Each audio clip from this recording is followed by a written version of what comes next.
Welcome back. If you're a mom, well, then you know mom guilt. No matter how good of a job we may be doing, we tend to criticize ourselves, our parenting, and compare ourselves to unrealistic ideals. Whether you're late for school pickup, you forgot an event, or an appointment, the guilt can stick with moms and dads. It feels like for years to come sometimes.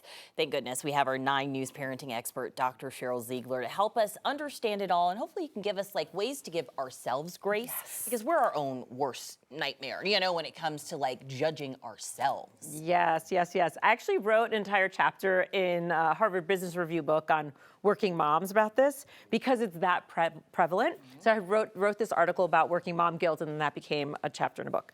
So the first thing I think for working moms is to really have the sense of why. It's usually because you have to leave your kids. That's usually let's say that's step one, right? You got to go to work, you got to travel for work.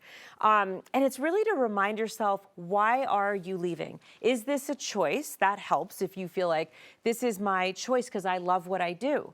And so being able to change your languaging, being able to say to your kids, not like, I have to go to work, right? That sends a mixed signal. It's like, wait, you're leaving me, which doesn't feel good.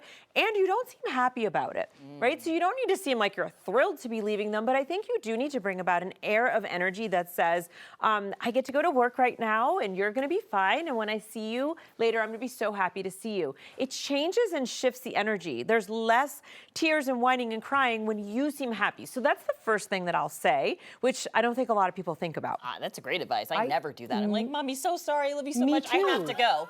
That's literally how I say goodbye to my children.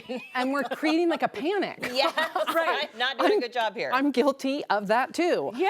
But where does this come from? My question is this because of societal norms? Because I do feel like that disproportionately it is affecting the moms over the dads. Not to say that the dads don't get any dad guilt, but I feel like we always have to be there for the kids. And what about us? Yeah. So one of the sources of where this comes from is the fact that we meaning women / moms are ruminators. We think about things. So take, for example, we looked at what are the top stressors for women, right? This is a 2023 survey. And the number one thing came up as money. So it also came up number one, though, for men as money, too. But the difference was women continue to think about it all throughout the day. So it's the same thing as leaving your kids or not being able to spend as much time with them, or you didn't, do the birthday party the way you had it in your dreams. A dad may feel a little bit bad. They move on, though. Of course. We feel a little bit bad, and we're thinking about it, and we're overthinking about it. We're calling people, we're talking about it. You're driving into work, and you're thinking about, are they going to go down for a nap okay? Are they going to do? And that's the difference. Men don't seem to think about things as much as we do. And so that's another thing. That would be my second tip, really, is allow yourself some time to do that, and then put it in a box. Right? You get in the car, maybe you have some tears in your eyes because it depends on the age of your kids.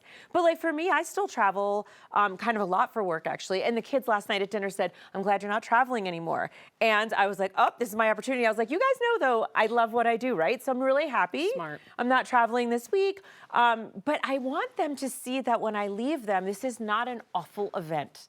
This is a good event. And so if there's people listening and saying, well, I'm not always thrilled to be leaving, or I don't love my job, I still think there's a reason why you work, though. It's to put food on the table, right? To have shelter, whatever it might be. So anywhere from you love your job, even if you hate your job, there's still a positive reason why you go there. And I think kids need to feel that. It will help you when they're like, okay, have a good day at work. Because you're modeling it. Right, then you're better. like, I'm like, okay, yes, I will have a good day at work, right? So it just helps them and it helps you too. That's such good advice I know. that I really didn't think of until this very moment. And that's why we have you on every Monday, because Rephrase. you help us keep it together. Yes, I got to be aware of my words. They matter.